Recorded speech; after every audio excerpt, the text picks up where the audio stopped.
नमस्कार, exam happy by Jharkhand channel में आपका स्वागत है। तो दोस्तों जुड़ चुका हूं मैं यहां पर आपके लिए जेटेट परीक्षा 2025-26 की तैयारी को लेकर के। तो आप सभी जेटेट का परीक्षा देने के लिए तैयार होंगे।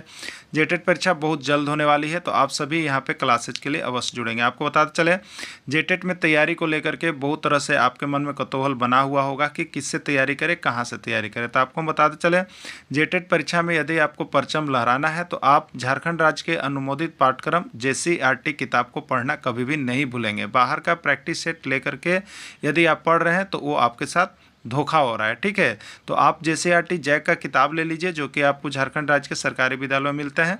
अगर आपको नहीं मिल पाता है तो हम देखिए यहाँ पे झारखंड राज्य के सरकारी विद्यालय से आपको हूबहू हैंड रिटेन नोट्स डेली बना करके, जो आपका न्यू सिलेबस आया है उसके आधार पर यहाँ पर सभी सब्जेक्ट का, चाहे आप 1 से 5 के शिक्षक हो, चाहे 6 से 8 का शिक्षक हो, सभी की तैयारी करवाते हैं।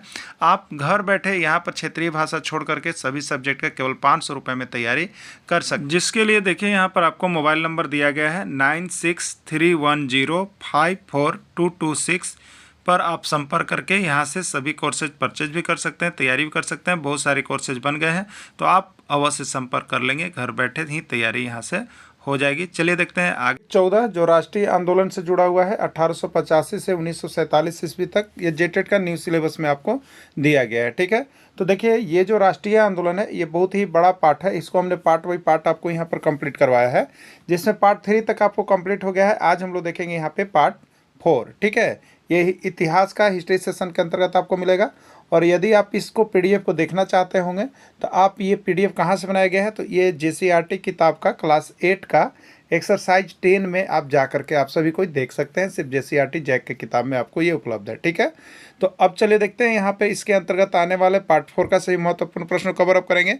इसमें सारे चीज़ आपको दिए गए हैं। यहाँ से देखिए 2 प्रश्न आपके एग्जाम में जरूर रहेगा, इसलिए वीडियो के अंत तक जुड़े रहिएगा, बने रहिएगा, देखते रहिएगा। सारी प्रश्न को देख लीजिएगा, केवल JCERT किताब का, बाहर का कुछ भी नहीं है। इसी देखिए, इसमें खासियत यही है कि यदि आप राष्ट्रीय आंदोलन का और जगह प्रैक्टिस सेट आप बनाइएगा तो आपको हो सके कि 500 प्रश्न यहाँ से मिलेगा, जिसमें 1-2 प्रश्न आएगा एग्जाम में तो आएगा, या नहीं भी आ सकता है। लेकिन अब जब यहाँ पे JCERT किताब का ये 100 प्रश्न मात्र होंगे, इसको केवल आप बना लीजिएगा तो यहाँ से आप देखिएगा तो 3 से 4 प्रश्न आपका एग्जाम में निकल के आ जाएगा। इसलिए JCERT किताब का PDF लेकर के पढ़ना आपको नहीं भूलेगा।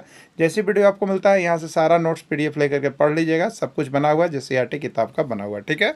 केवल ऑथेंटिक प्रश्न है। अब देखिए यहाँ पर प्रश्न है, जालियांवाला बाग हत्याकांड के समय भारत का गवर्नर जनरल कौन था, ठीक है। जालियांवाला बाग हत्याकांड कब हुआ था, तो 13 अप्रैल 1919 ईस्वी को हुआ था।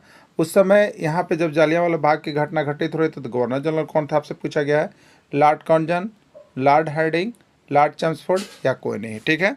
तो जालियांवाला बाग हत्याकांड के समय भारत का जो गवर्नर जनरल था वो आपका था लॉर्ड चैम्सफोर्ड, ठीक है। कौन था, लॉर्ड चैम्सफोर्ड, जालियांवाला बाग हत्याकांड के समय गवर्नर जनरल था, ठीक है।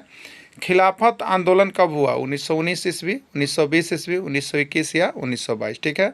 खिलाफत आंदोलन जो हुआ वो आपका 1920 ईस्वी में हुआ था। असहयोग आंदोलन भी आपका 1920 से लेकर 22 तक चला था, ठीक है। देखिए, खिलाफत आंदोलन में क्या था, इसमें मेन नोट्स में यही फायदा है कि आपको जितने भी इंपॉर्टेंट फैक्ट्स दिए गए हैं उसको तुरंत नीचे नोट में आपको हमने कंप्लीट करवा दिया है, ठीक है। इसलिए इस PDF को लेकर पढ़ लीजिएगा। इस आंदोलन में, यानी कौन आंदोलन, खिलाफत आंदोलन में, ठीक है, भाग लेना जो था महात्मा गांधी द्वारा हिंदू मुस्लिम एकता स्थापित करने का ये सुनहरा अवसर उनको मिला था, ठीक है। चलिए नेक्स्ट प्रश्न है, असहयोग आंदोलन कब हुआ, 1918, 1919, 1920 या 1921। देखिए, ये आपका जेटेट में भी पूछा गया था, ठीक है। तो राष्ट्रीय आंदोलन से 3 से 4 प्रश्न अगला बार भी था, इस बार भी रहेगा। तो असहयोग आंदोलन कब हुआ, तो इसका राइट आंसर हो जाएगा C, 1920 ईस्वी, ठीक है। देखिए, असहयोग आंदोलन का जो शुरुआत हुआ था वो हुआ था 1 अगस्त 1920 ईस्वी को हुआ था, ठीक है। चलिए नेक्स्ट प्रश्न है, असहयोग आंदोलन के बारे में सत्य कथन है। आपको बताना है कि असहयोग आंदोलन के बारे में सत्य कथन इसमें से कौन सा है। पहला, सरकारी स्कूल, कॉलेज और ब्रिटिश संस्थानों का बहिष्कार किया गया, ठीक है। इसमें इन सभी का बहिष्कार किया गया था, ये कथन सही है। विदेशी सामानों का बहिष्कार और स्वदेशी वस्तुओं के खादी उद्योग को बढ़ावा दिया गया था, ठीक है। महात्मा गांधी द्वारा यह काम करवाया गया था कि जो विदेशी सामान थे उसके बहिष्कार करवाया जा रहा था और स्वदेशी में खादी उद्योग को बढ़ावा देना मुख्य मकसद था, ठीक है। असहयोग आंदोलन की शुरुआत 1 अगस्त 1920 ईस्वी को हुआ और वापस 12 फरवरी 1922 को लिया गया, ठीक है। ये भी सही है। और डी, यानी राइट आंसर इसका डी होगा सभी। यानी याद रखिएगा, असहयोग आंदोलन की शुरुआत 1 अगस्त 1920 को हुआ और वापस कब लिया गया? 12 फरवरी 1922 को लिया गया था। ठीक है, चलिए नेक्स्ट प्रश्न है, चौरा चौरी घटना कब हुआ? 5 फरवरी 1922 ईस्वी, 10 फरवरी 1925 ईस्वी, 15 फरवरी 1928 ईस्वी, यह सभी। ठीक है, तो देखिए आपका यहाँ जो चौरा चौरी घटना हुआ था वो आपका हुआ था 5 फरवरी 1922 ईस्वी को। ठीक है, ये घटना को देख लीजिएगा, एग्जाम में भी प्रश्न आया हुआ था, जेटेट में भी, अबर भी रहेगा। ठीक है, तो 5 फरवरी 1922 की ये घटना कहाँ पर हुई थी? देखिए इसका हमने यहाँ पे नोट्स आपको बना दिया है। 5 फरवरी 1922 ईस्वी को उत्तर प्रदेश के गोरखपुर जिले के चौरा चौरी स्थान पर हुआ था, जिसमें उपद्रवियों ने एक पुलिस चौकी को आग लगा दी थी, जिसमें 22 पुलिसकर्मी शहीद हो गए थे। इसके बाद असहयोग आंदोलन को क्या किया गया था? वापस ले लिया गया था। ठीक है, असहयोग आंदोलन को वापस क्यों लिया गया? देखिए यहाँ प्रश्न भी निकल के आ गया। असहयोग आंदोलन को वापस क्यों लिया गया? चौरा चौरी घटना के कारण, जालियांवाला बाग हत्या के कारण, खिलाफत आंदोलन के कारण, या सभी। ठीक है, तो देखिए असहयोग आंदोलन का वापस लेने का मुख्य कारण था उत्तर प्रदेश के गोरखपुर जिले में चौरा चौरी घटना के कारण इसको वापस ले लिया गया था। ठीक है, सविनय अवज्ञा आंदोलन की शुरुआत कब हुई? सविनय अवज्ञा आंदोलन की शुरुआत कब हुई? 1930 ईस्वी, 1931, 1932 या 1933। ठीक है, तो ये जो सविनय अवज्ञा आंदोलन है इसकी शुरुआत जो है आपका 1930 ईस्वी में हुआ था। ठीक है, देखिए इसमें क्या हुआ था, सविनय अवज्ञा आंदोलन में क्या हुआ था? इस आंदोलन की शुरुआत डांडी मार्च के साथ हुआ था। सविनय अवज्ञा आंदोलन की शुरुआत किसके साथ हुआ? डांडी मार्च के साथ हुआ। डांडी मार्च को नमक मार्च, नमक सत्याग्रह के भी नाम से जाना जाता है, याद रखिएगा। डांडी मार्च को किस नाम से जाना जाता है? नमक मार्च या नमक सत्याग्रह के नाम से भी जाना जाता है। ठीक है, ये आंदोलन कब से कब तक चला था? तो इस आंदोलन को 12 मार्च 1930 से लेकर 6 अप्रैल 1930 ईस्वी तक नमक पर ब्रिटिश एकाधिकार के खिलाफ नमक कानून पर चलाया गया था। ठीक है, चलिए गोलमेज सम्मेलन प्रथम कब हुआ? यानी प्रथम गोलमेज सम्मेलन कब हुआ आपको बताना है। ठीक है, 1930 ईस्वी, 1931 ईस्वी, 1932 ईस्वी या 1933 ईस्वी। ठीक है, तब प्रथम गोलमेज सम्मेलन कब हुआ था? 1930 ईस्वी में हुआ था। ठीक है, तीनों गोलमेज सम्मेलन का डेट हमने यहाँ पे देखिए आपको लिख दिया है। प्रथम गोलमेज सम्मेलन 1930 ईस्वी, द्वितीय गोलमेज सम्मेलन 1931 ईस्वी और तृतीय गोलमेज सम्मेलन 1932 ईस्वी को हुआ था। ठीक है, महात्मा गांधी ने किस गोलमेज सम्मेलन में भाग लिया? बहुत ही इंपॉर्टेंट प्रश्न है और ये बहुत बार आया हुआ है, 101 पर परीक्षा में आने वाला प्रश्न है। ठीक है, तो महात्मा गांधी ने किस गोलमेज सम्मेलन में भाग लिया था?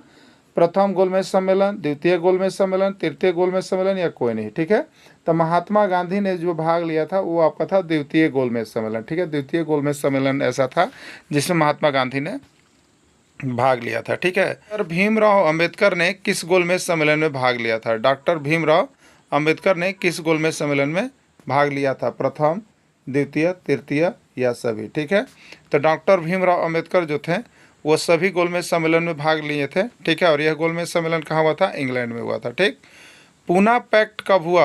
पूना पैक्ट कब हुआ? ठीक है, 24 सितंबर 1932 ईस्वी, 25 अगस्त 1942 ईस्वी, 26 जनवरी 1942 ईस्वी, 8 अगस्त 1942 ईस्वी। ठीक है, तब पूना पैक्ट कब हुआ था?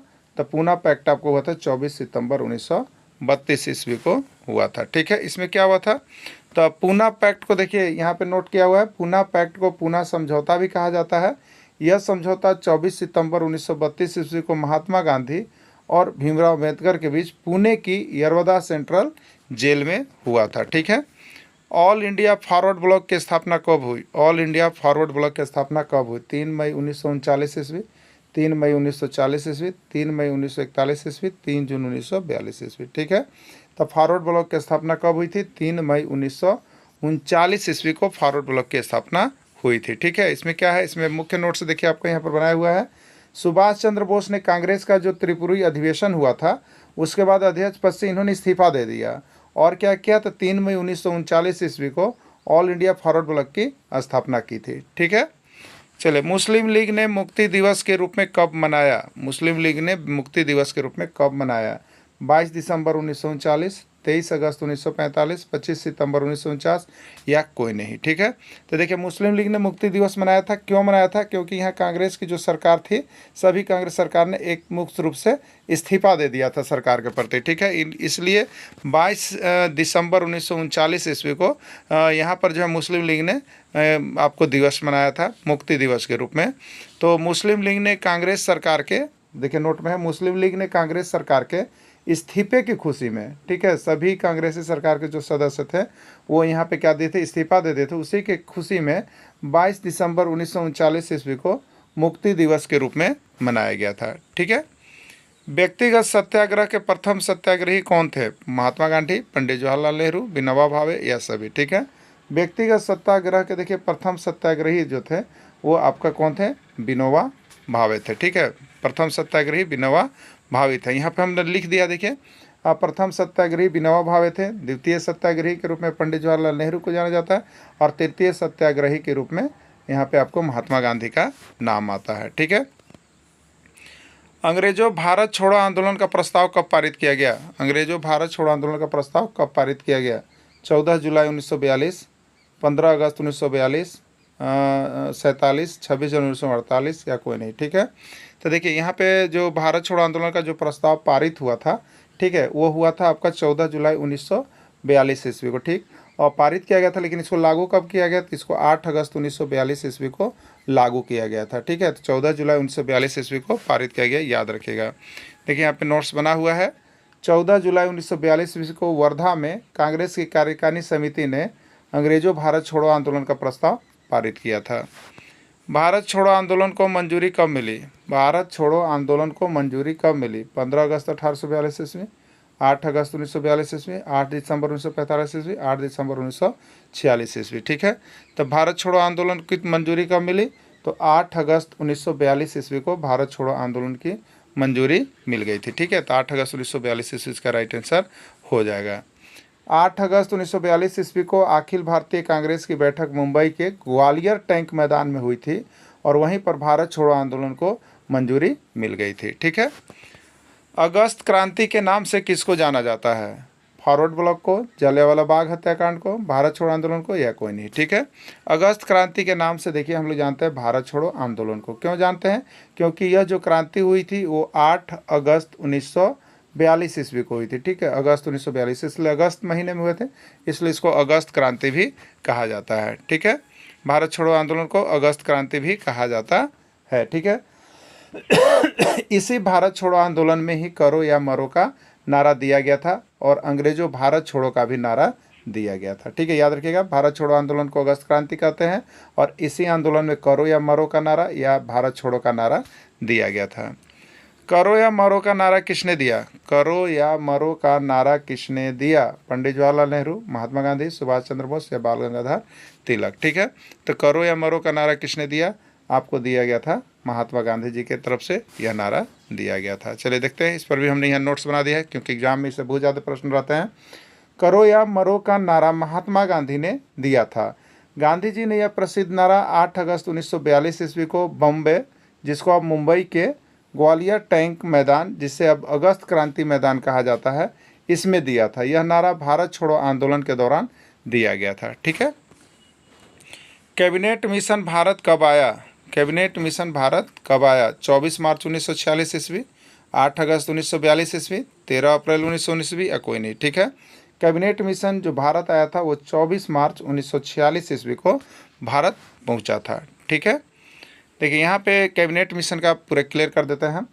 15 फरवरी 1946 ईस्वी को 3 सदस्यीय कैबिनेट मिशन पाकिस्तान की मांग का अध्ययन करने और स्वतंत्र भारत का बंदोबस्त सुलझाने के लिए भारत भेजा गया, ठीक है। भारत कब भेजा गया था? 15 फरवरी 1946 ईस्वी को भेजा गया था, ठीक है।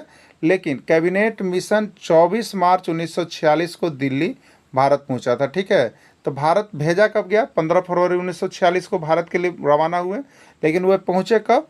तो 24 मार्च 1946 ईस्वी को ये दिल्ली पहुंचे थे, ठीक है। और एक कैबिनेट मिशन आया था।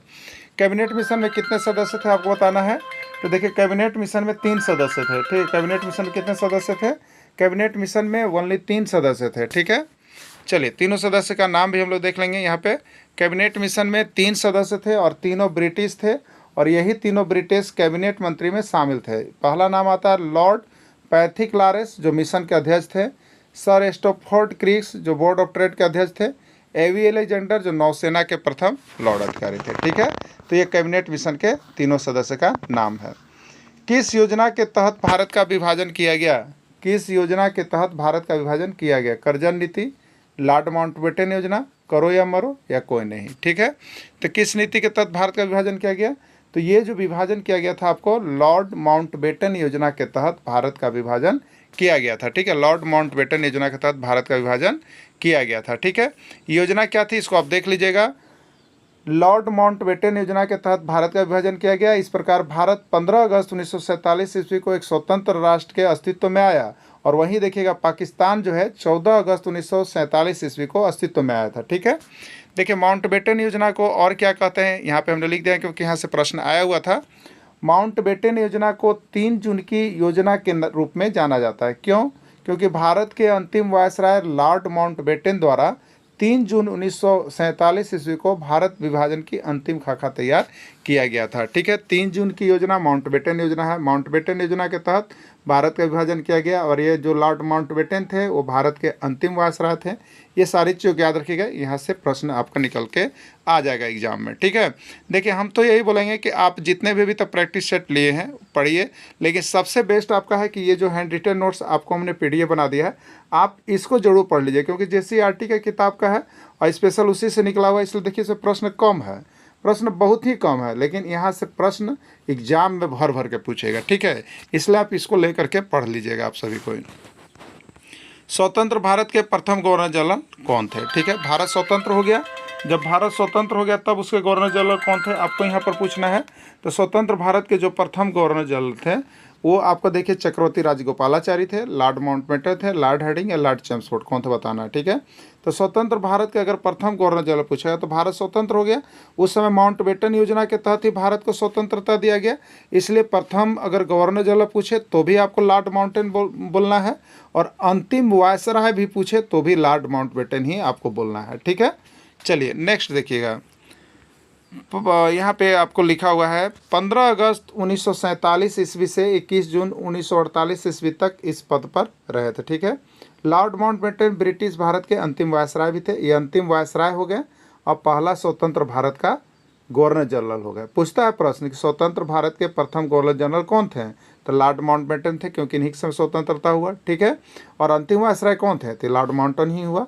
लेकिन इसमें एक प्रश्न और आता है कि भारतीय गवर्नर जनरल कौन थे? याद रखिएगा, ये अलग हो जाता है।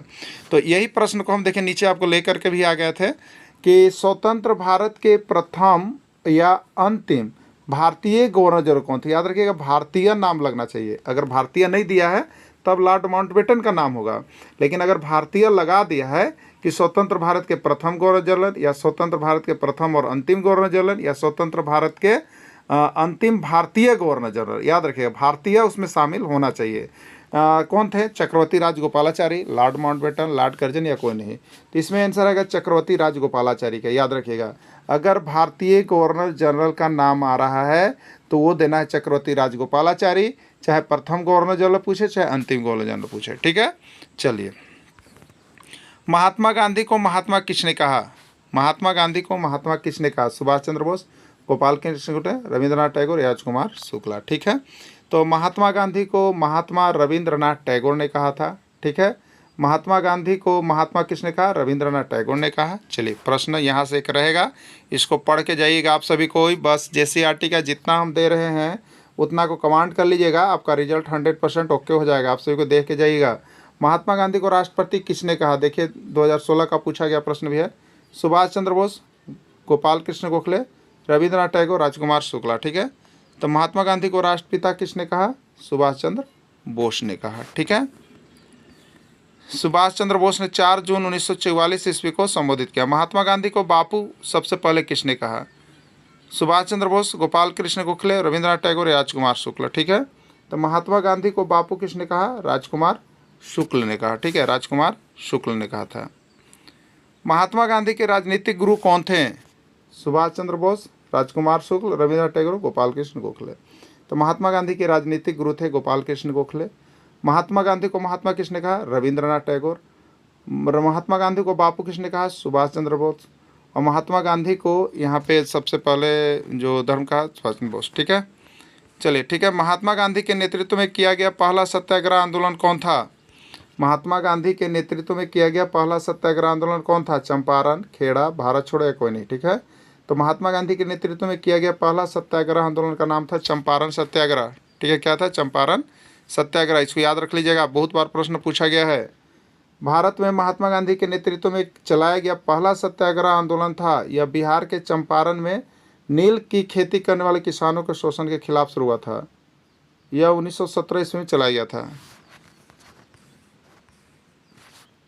खेड़ा सत्याग्रह कहाँ हुआ?